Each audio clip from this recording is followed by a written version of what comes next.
This is a video on how to pair the Model C Classroom Doorbell buttons to the receiver. So step 1, select your desired ringtone by pressing the music control button on the receiver.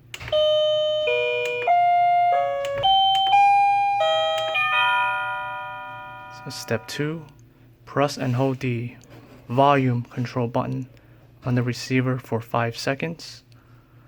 The receiver will go into learning mode and you should see flashing continuous LED and hear a single alert chirp. Step 3, press the transmitter button quickly within 5 seconds. So to pair additional transmitter buttons, just repeat step 1, step number 2, and step number 3. So go select your desired ringtone, set the receiver into the learning mode,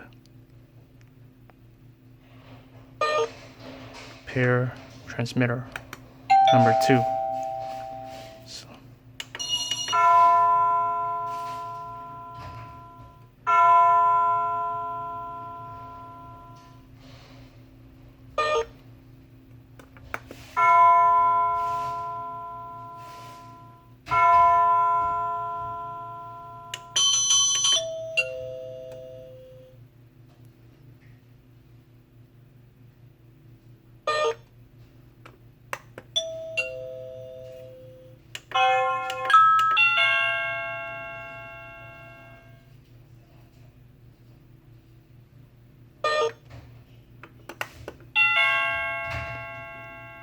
You can press the transmitter button to verify the setting. It will play the ringtone that you have selected.